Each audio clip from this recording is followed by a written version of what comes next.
जो भगवत मार्ग से विमुख चल रहे हैं, पापी जन, दुष्ट जन, प्रपंची जन, इनकी बातें सुनना, इनसे बातें करना, इनसे गोष्ठी करना बंद कर दो, नहीं तो नरकगामी हो जाओगे। जो दूसरे की निंदा करते हैं, दूसरे की निंदा सुनते हैं, दूसरे की निंदा का अनुमोदन करते हैं, तीनों को बराबर दंड मिलता है। ऐसे लोगों को असत पुरुष कहते हैं, जो भगवत चर्चा न करके, भगवत गुणगान न करके, माया प्रपंच की बस निंदा स्तुति इसी में फंसे हैं। ऐसे लोगों का संग न करे। ऐसे लोगों के कान में शब्द नहीं पड़ने चाहिए, अंगुली डाल लेना चाहिए। श्रवण मूंद न त चले पर आई, कान में अंगुली डाल के वहां से हट जाना चाहिए। शून्य मशताम गोष्ठी सुशक्तम। प्रायः ये बातें बहुत अच्छी लगती हैं। जब किसी की निंदा होती है ना, तो मलिन अंतःकरण बहुत गौर से सुनता है, और जब सत्संग होता है ना, तब प्रपंच की याद आती है, भागता है मन संसार में। और जो शतोगुणी भगवत कृपा पात्र होते, जब प्रपंच होता है तब उनका मन भागता है, बिल्कुल नहीं लगता। और जब सत्संग होता है तब एकाग्रता पूर्वक पान करते हैं। इसलिए शून्य मशताम गोष्ठीषु, ये जो दुष्ट जन है, जो कुसंगी जन है, जो दूसरे की निंदा करते हैं, अरे कहाँ भगवत आनंद की रसानुभूति करने के लिए मानव देह मिला है, और कहाँ ऐसे गंदे लोगों का संग करके जो दूसरों की अवहेलना, दूसरों की निंदा, पूरा जीवन केवल इसी बात में है। सतमार्ग ग्रहण करो, सच्चाई से चलो, नाम जप करो, विश्व में अपने आप तुम्हारी कीर्ति हो जाएगी। निंदा करने से, अपमान करने से, विरोध करने से तुम्हारा पतन हो जाएगा। समय का इंतजार करो।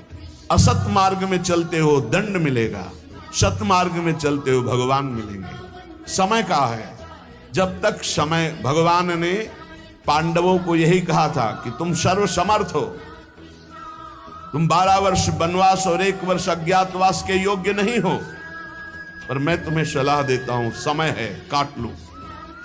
अगर चुप होकर समय काट लिए तो फिर परिणाम में देखना है, सब नष्ट हो जाएंगे अपने आप। समय महाबलवान है। विदुर जी ने भी जिस समय लाक्षागृह में भेजा गया पांडवों को, तो विदुर जी ने कहा, मैं जानता हूं तुम सब समर्थ हो, लेकिन मेरी सलाह है, इस समय समय तुम्हारे अनुकूल नहीं, गुप्त हो जाओ, कोई जान ही ना पावे कि मरे कि बचे। हम तुम्हें सुरंग के व्यवस्था किए देते हैं, उससे जंगल में निकल जाना, और जब तक समय अनुकूल ना आवे तो कोई जान ना पावे कि तुम जिंदा हो। समय बड़ा बलवान है। ये असत आचरण करने वाले, पापाचरण करने वाले, ये सदैव पतन को प्राप्त होते हैं, पर इनको समय का ज्ञान नहीं है। इसलिए महापुरुष जन कहते हैं, शून्य मसताम गोष्ठीषु, ये दुष्ट पुरुषों का संग त्याग दो। अरे कानों से भगवत चर्चा, महामहिमा, महाभागवतों की सुननी है, ये निंदा स्तुति सुननी संसार की। असताम, असत कौन है? जो भगवत वार्ता विहीन, जो भक्त महिमा विहीन, केवल संसार की, प्रपंच की बातें करते रहते हैं। उनको किसी से मतलब नहीं, उनको भगवान से बिल्कुल मतलब नहीं। उनको मतलब है अपनी ख्याति से, अपने भोग वासनाओं की पूर्ति से, अपनी वाहवाही से। ऐसे असत पुरुषों के संग का त्याग कर दे। और अशक्तम, कभी काम, क्रोध और अहंकार की वशीभूत ना हो जाए। ऐसा कभी दोष ना आने पावे कि आप काम से उन्मत्त हो गए, क्रोध से उन्मत्त हो गए, अहंकार से उन्मत्त हो गए, तो फिर ये बलात् आपको नष्ट कर देगा, बलपूर्वक। काम क्रोधो मदादि भी प्रतिपदम निष्प्रियमाणम बलात्, ये तुम्हारा अप्रिय कर देंगे।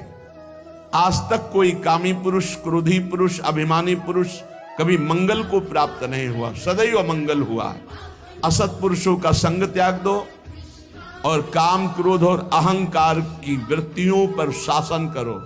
शासन वही कर सकता है जो सत्संग सुनता है, जो नाम जप करता है, उसकी बुद्धि पवित्र होती है। पवित्र बुद्धि मन पर शासन करती है, तभी काम, क्रोध और अहंकार मिटता है, विचार के द्वारा मिटता है। परम पवित्र विचारों के द्वारा अहंकार का नाश होता है, कामनाओं का नाश होता है। और क्रोध की स्वयं सत्ता नहीं, क्रोध तो काम से प्रकट होता है। कामा संजायते क्रोधा। अगर हमारी कामनाएं भगवत मार्ग के अनुकूल हों तो कभी क्रोध आएगा ही नहीं। जब देह भाव की कामनाएं होती तभी क्रोध आता है, जब प्रतिकूलता होती तभी क्रोध आता है। इसलिए कह रहे, सदैव काम, क्रोध और अहंकार को विचारों के द्वारा, पवित्र विवेक के द्वारा इसका दमन करते रहो। नहीं, निश्चित ये तुम्हारा नाश कर देंगे। नैवम द्वंद्व तितिक्षमीषदपिमाम चेत सक्षमा सत्कृपौ। सर्दी गर्मी, अनुकूलता प्रतिकूलता, मान अपमान, जय पराजय, निंदा स्तुति, ये द्वंद्व हैं, इनको सहना होगा। यदि आपको अध्यात्म की ऊंचाई पर चढ़ना है तो इनको सहना होगा। भगवान की कृपा से ये भक्तों को मिलते हैं। संसारी पुरुष तो इसी में पिस जाता है, द्वंद्वों में। ये द्वंद्व की चक्की है, चलती चक्की देख के दियो कबीरा रोए, दो पाटन के बीच में साबित रहा न कोई। ये लाभ हानि, जय पराजय, दुख सुख, मान अपमान, निंदा स्तुति, ये ऐसे माया के पाठ हैं दो, इसमें सब पिसते रहते हैं। तो बोले बचा कौन? तो चलती चक्की देख के दिया कमाल ठठाए, और रहा सहारे कील के तो बाल न बाका जाए। ये द्वंदात्मक संसार चक्र जिसे चलता है वो कील है भगवान। जो भगवान की शरण में चला गया उसका बाल बांका भी ये द्वंद्व नहीं कर सकते। श्रीपाद करे नैव द्वंद्व तितिक्षमी सदम चेतक सक्षमा सत्कृपौ। ए भाई, सर्दी गर्मी, निंदा स्तुति, मान अपमान, इनको सहन कर लो। यदि इनको सहन नहीं किए तो नष्ट कर देंगे। ये तुम्हारी भावना भगवत मार्ग में नहीं चल पाएगी। इन द्वंद्वों को सहना सीखो, गर्मी को, सर्दी को, मान को, अपमान को, अनुकूलता को, प्रतिकूलता को। सत्कृपौ दार्यात्वम जननी वरक्षस्तदानंदा में वृंदाटवी। मुझे विश्वास है कि वृंदावन मां की तरह रक्षा करता है, इसलिए ना मैं काम क्रोध पर विजय प्राप्त कर पाया, ना मैं द्वंद्वों को सह पाया, ना मुझे धर्माधर्म का विचार है, और ना ही मैं असत पुरुषों की संगोष्ठी छोड़ पाया। पर फिर भी विश्वास है कि मैं सब तज करके वृंदावन आया हूं। पूर्व का जीवन ऐसा रहा तो भी वृंदावन मुझे क्षमा करके भगवत प्राप्ति करा देगा। अर्थात श्रीपाद कह रहे भाव है कि जिसके इतना भी विवेक नहीं कि धर्म क्या अधर्म क्या, जो गंदे लोगों का संग करता रहा है, जो कामी रहा है, क्रोधी रहा है, अहंकारी रहा है, जो हर द्वंद्वों में पिसता रहा है, वो भी यदि वृंदावन आ जाए, सत्संग सुने और रसिकों का संग करे तो वो भी भगवत प्राप्ति का अधिकारी हो जाएगा। पूज्य महामहिम श्री तुकाराम जी महाराज, श्री तुकाराम जी महाराज की बड़ी उच्च कोटि की स्थिति प्रभु श्री हरि में थी। अमोघ संत श्री तुकाराम जी जिस समय भजन मार्ग में आगे बढ़े, अभ्यास चल रहा है भजन का,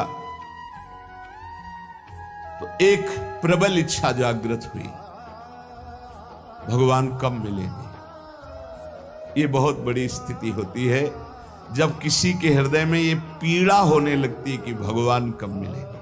कोई विशाल हृदय ऐसा जिसके हृदय में एक बात आ गई, हाय मेरा आज का भी दिन गया, भगवान कब मिलेंगे। हाँ, तड़पन प्रकट हो जाना, क्या भगवान मुझ पर कृपा करेंगे। ये जितनी बातें हैं ये सच्चे भजन करने वालों के हृदय में आने लगती हैं। क्या भगवान मेरे भजन को देख रहे हैं? क्या वो मेरी ये लाज रखेंगे कि मुझ जैसे अधम को भी प्रभु मिल जाएंगे, मुझे भगवत साक्षात्कार हो जाएगा। अत्यंत अधीर हो गए, अत्यंत अधीर हो गए। क्या मेरा उद्धार हो पाएगा? क्या श्री हरि मुझ पर अनुग्रह करेंगे? क्या पांडुरंगा मुझे दर्शन देंगे? क्या पांडुरंगा ऐसे किसी महात्मा का दर्शन कराएंगे जिसको भगवत साक्षात्कार हो गया है? क्या भगवान मुझ पर संतुष्ट हैं? उनका चित्त ये बातें सोच सोच कर विकल होता कि ना भगवान का साक्षात्कार हुआ, ना ऐसे महात्मा का हमें साक्षात्कार हुआ जिनको भगवान मिल गए हैं। मेरी बुद्धि स्थिर कब होगी? मैं भगवान के रहस्य को कब जानूंगा? क्या शरीर छूटने से पहले ही पांडुरंगा का दर्शन हो जाएगा, विठ्ठल भगवान का? जब दर्शन होगा तो मैं उनके चरण पकड़ लूंगा, उनके चरणों में लूटूंगा।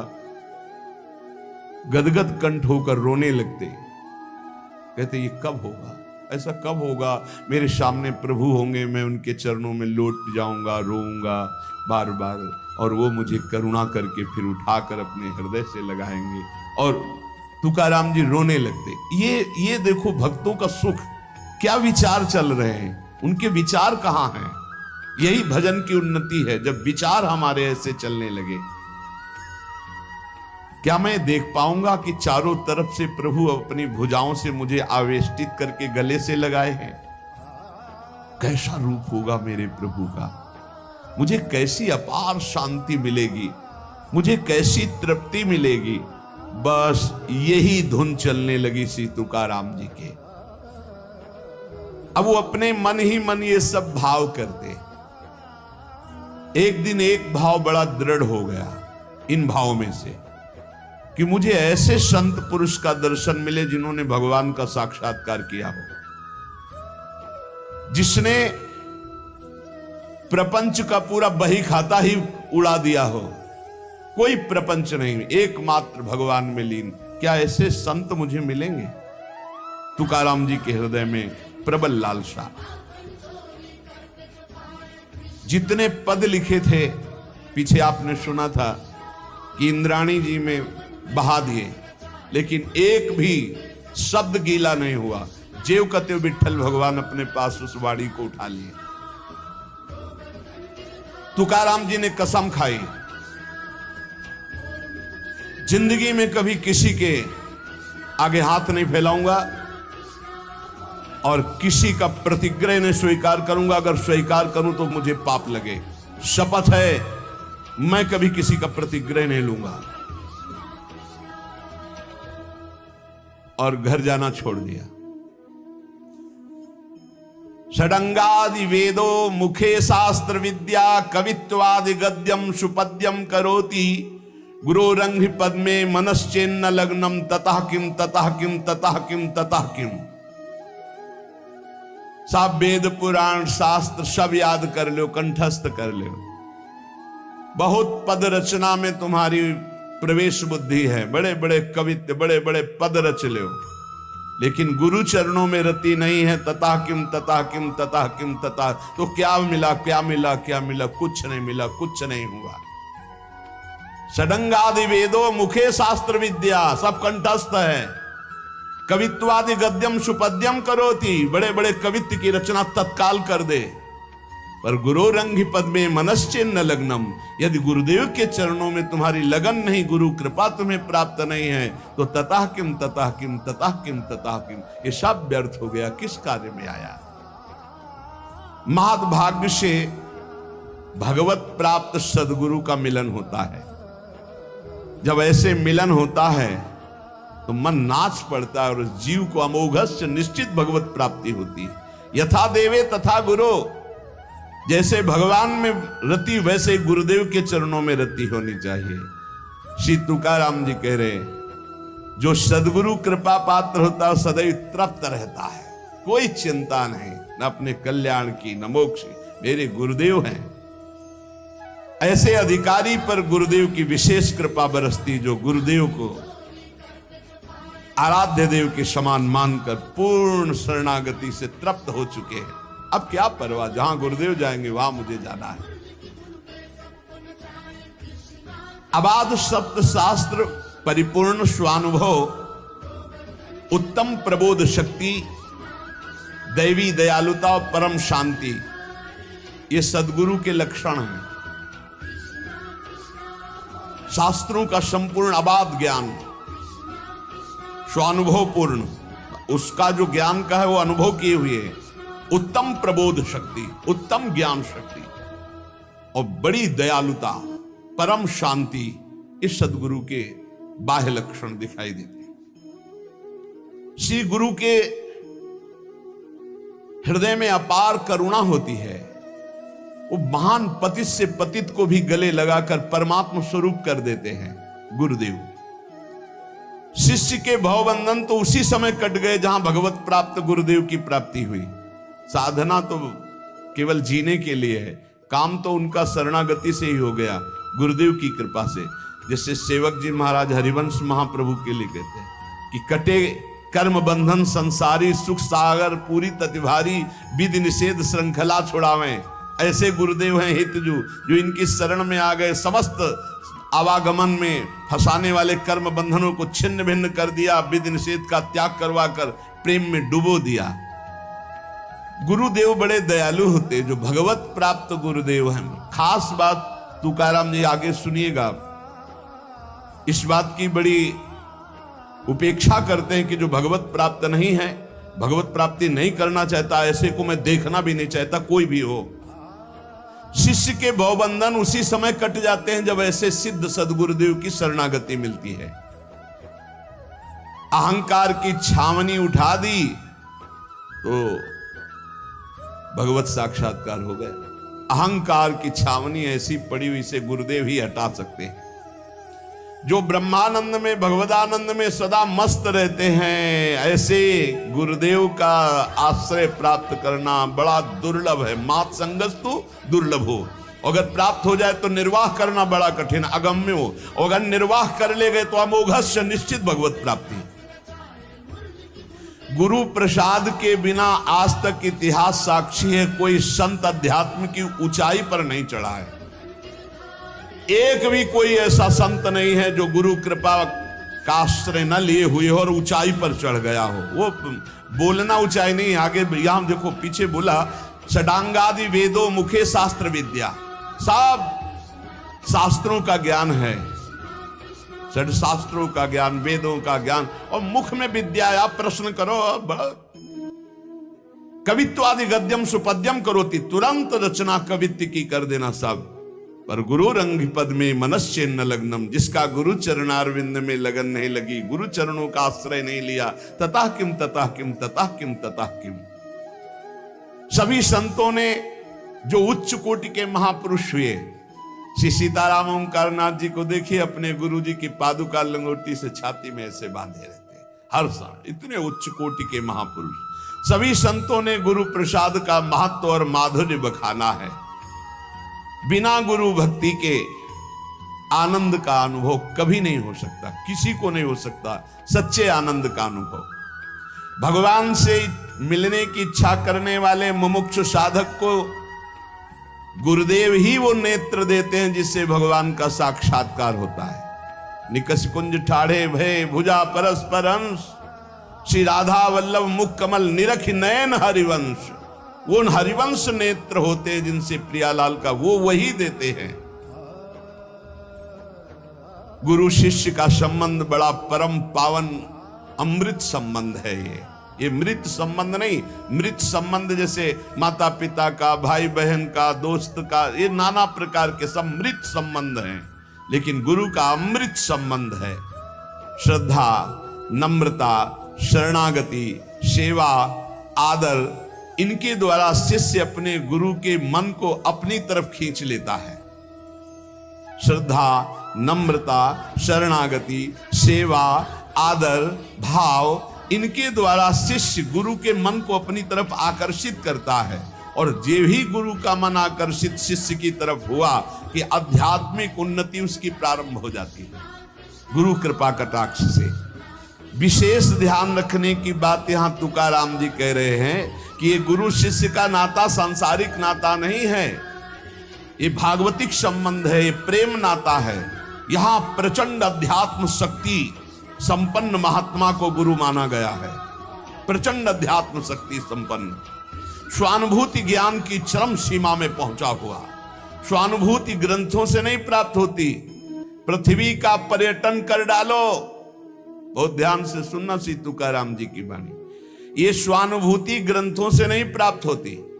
पूरी पृथ्वी की परिक्रमा कर डालो, सारी भूमि को चरणों से नाप डालो, हिमालय, काकेशय, आल्पस, इन बड़े बड़े पर्वतों को लांघ जाओ, समुद्र की गहराई ले लो, तिब्बत देश देख लो, एक एक जंगल छान डालो, स्वानुभव यथार्थ धर्म के रहस्य को छान डालो, पर बिना गुरु कृपा के त्रिकाल में तुम माया मुक्त नहीं हो सकते। ये असंभव कार्य भले संभव कर लो, लेकिन बिना गुरु कृपा के तुम माया मुक्त नहीं हो सकते। इसलिए जब किसी पर भगवान की कृपा का उदय होता है तो गुरु के लिए तड़पने लगता है कि मुझे ऐसे भगवत साक्षात्कार किए हुए सदगुरु मिले। सर्वांतःकरण से श्री गुरुदेव की शरण जिसने ली, ऐसा समझ लो कि परब्रह्म की साक्षात प्राप्ति हो गई। गुरु साक्षात परब्रह्म तस्मै श्री गुरुवे नमः। बस जरूरत है ऐसे गुरुदेव के बच्चा बन जाने की। जैसे बालक अबोध होता है तो माँ को चिंता होती है कि कब दूध पिलाना है, कब उसको भोजन पवाना है। बालक थोड़ा विवेकी हो गया, अब उसको चिल्लाना पड़ेगा कि मुझे भोजन दो, भूख लगी है। बोले अबोध बच्चा की तरह बन जाओ, गुरु अपने आप देने लगेंगे। अब इसको क्या देना है, अब इसको क्या देना है। बालक अनन्य भाव से जैसे माँ के अधीन रहता है, ऐसे शिष्य को गुरु के अधीन रहना चाहिए। तुम धन्य हो जाओगे। तुकाराम जी कहते हैं मेरी बात मान लो। ऐसे परम प्रेम और आदर के साथ जो श्री सदगुरुदेव भगवान की शरण होता है तो सच्चिदानंद भगवान प्रसन्न होकर पराभक्ति और अध्यात्म का अलौकिक खजाना उस शिष्य के हृदय में खोल देते हैं। तुकाराम जी कह रहे हैं कि मैं ऊपर ऊपर बनावटी गुरुओं से प्रेम नहीं करता। अब जो बोल रहे हैं वो बहुत कड़ुआ औषधि है। मैं सबसे प्रार्थना करता हूं कि गुरु बनाने में जल्दीबाजी मत कीजिएगा। तुकाराम जी कह रहे सच्चे हीरे की खोज कीजिएगा और उन्हीं को गुरु मानिएगा। आगे वर्णन कर रहे हैं। बहुतों की मैंने परीक्षा ली है, कसौटी करके देखा है, और जहां देखा कि यहां असली हीरा नहीं कांच है तो दूर से प्रणाम करके बस भाग पड़ा। किसी की निंदा नहीं की, पर किसी के हाथ नहीं आया। बहुत ही मंगलमय उपदेश है। तुकाराम जी यहां कह रहे हैं कि गुरु बनाने में जल्दीबाजी मत कीजिए। ये भागवतिक संबंध कोई सांसारिक मृत संबंध नहीं है। एकांत में बैठकर विट्ठल विट्ठल, कुछ लोग निंदा करने लगे। धर्म का ज्ञान नहीं है, अपने धर्म का त्याग कर विट्ठल विट्ठल बोलते रहते। एकांतवास और वायुवेग से समस्त ग्रंथों का अध्ययन। वायुवेग माने बहुत तीव्रता से, हंसना नहीं। हर ग्रंथ देखते सार बात क्या है, सार बात क्या है। सार बात हरि भजन है। बस सब ग्रंथों को देखकर हरि भजन। राम कृष्ण हरि, जय जय राम कृष्ण हरि। कभी इसी का जप करते, कभी इसी का कीर्तन करते, कभी सुमिरन करते। हा पांडुरंगा, हा विश्वात्मा, ऐसे पुकार पड़ते तुकाराम जी। कभी कभी कहते हैं कौन बतावे मेरा पांडुरंगा कैसे मिलेगा, कहां मिलेगा, कैसे दर्शन होंगे। तुकाराम जी के प्राणों में उथल पुथल हो रहा था। भगवान कल्पवृक्ष है, चिंतामणि है। उनका भक्त जो जो चिंतन करता वो सब बातें भगवान पूर्ण करते हैं। ये अनुभवी भक्तों को अनुभव है कि भगवान चिंतामणि जो जो चिंतन किया वो भक्तों को प्रदान किया। उपासना उसी की सार्थक होती है जिसको सदगुरु मोहर लगा देता है। तुकाराम जी को विश्वास था कि मैं जिस रास्ते पर चल रहा हूं बिल्कुल ठीक रास्ता है। जो मैं जप रहा हूं रामकृष्ण हरि, ये परम महामहिम है। पर अगर यही मुझे सदगुरु मोहर लगा देते कि तुम्हारा मार्ग सही है, तुम जो जप रहे हो ये ठीक जप रहे हो, तो निश्चय मेरा चित्त आनंद से युक्त होकर इस मार्ग में दौड़ पड़ता। लेकिन बार बार मेरा चित्त लड़खड़ाता है कि मैंने गुरुदेव का वर्णन नहीं किया। जब तक गुरुदेव नहीं मिलते तब तक शांति कैसे मिल सकती है। अपना रास्ता सही है ये गुरुदेव से ही विश्वास होता है। ग्रंथ पढ़ करके जो बात समझी जाती है वो भगवत प्राप्ति गुरु के द्वारा होती है। ग्रंथ पढ़ करके ज्ञान के द्वारा माया का नाश नहीं किया जा सकता। इसलिए उपनिषद भी कहते हैं नायमात्मा प्रवचनेन लभ्या न मेधया न बहुना श्रुतेन। जहां बुद्धि नहीं पहुंच पाती उस पद का साक्षात्कार गुरु कृपा से होता है, पढ़ने लिखने से नहीं होता। कि हम उपनिषद पढ़ लिए तो तत्व ज्ञानी हो गए, तत्व बोध प्रायसा नहीं। मोक्ष मूलम गुरु कृपा।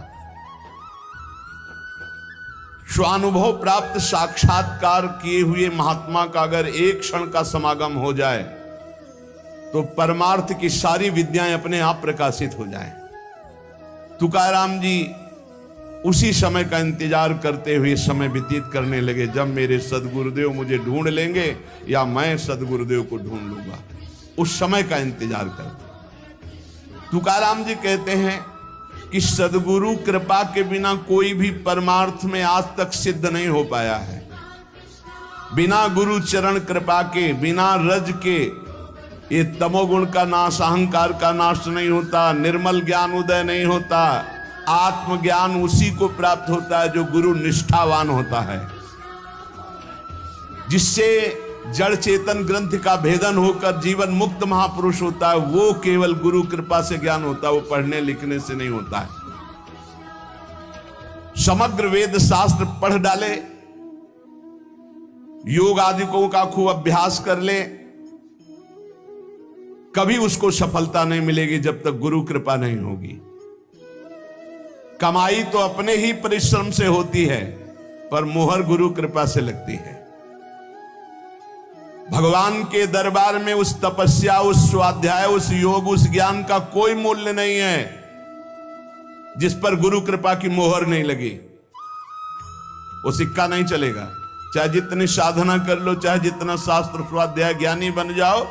श्री तुकाराम जी महाराज, भगवान के दरबार में उसका कोई मूल्य नहीं होता जब तक गुरु की मोहर नहीं लगती।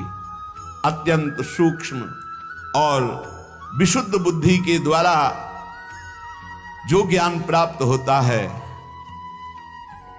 वो गुरुदेव की कृपा से, अत्यंत शुद्ध सूक्ष्म विशुद्ध बुद्धि जो होती वो गुरु कृपा से होती है।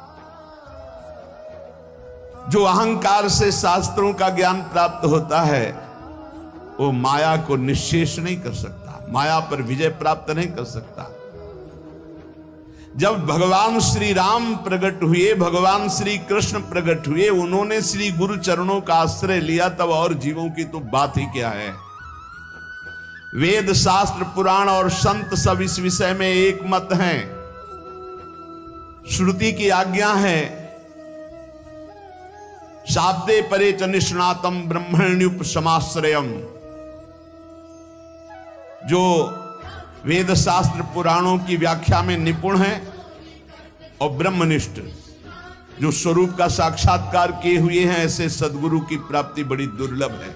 श्रोत्री ब्रह्मनिष्ठ, शाब्दे परे च निष्णातम ब्रह्मण्युपसमाश्रयम, जो समस्त शब्द ब्रह्म के पारगामी विद्वान और पर ब्रह्म की अनुभूति से युक्त हैं, ऐसे सदगुरुदेव की प्राप्ति अत्यंत दुर्लभ है। ऐसे सदगुरुदेव की शरण लेने के लिए गीता में भगवान कह रहे हैं तद्विद्धि प्रणिपातेन परिप्रश्नेन सेवया, उनके सामने साष्टांग दंडवत होकर आत्मसमर्पण करके उनकी सेवा करके उनको प्रसन्न कर लो। आचार्यवान पुरुषो वेद, जिसने गुरु के चरण पकड़ लिए वो भगवान का रहस्य जान जाता है। मैंने बहुतों को अपनी कसौटी पर कस के देखा, जब देखा कि वो कांच है, हीरा नहीं है, तो दूर से प्रणाम करके भाग पड़ा। कभी निंदा नहीं की, पर कभी हाथ नहीं आया। मैंने देखा है ब्रह्म ज्ञान की कोरी कोरी बातें करते हुए, लेकिन लक्षण एक भी ब्रह्म ज्ञानी का नहीं। मैंने देखा है हाथ पसार कर उन्हें धन के लिए याचना करते हुए, लेकिन गुरु ऐसे नहीं होते। निरे कोणा पासीम हो एक रज तरी द्यारे मज दुर्बलांशी, जिसके पास निर्मल ब्रह्म ज्ञान होता है, ब्रह्मबोध हो जाता है, उन्हें सोचति न कांक्षति, कभी वो कोई शोक नहीं, कोई चाह नहीं। मैंने हाथ पसार कर जब मांगते देखा तो भाग पड़ा। नहीं, ये वस्तु नहीं है। ज्ञान की बातें करते हैं, बाद में पैसा का नंबर देते हैं। इसका मतलब अभी ब्रह्मबोध नहीं, अभी ज्ञान नहीं है।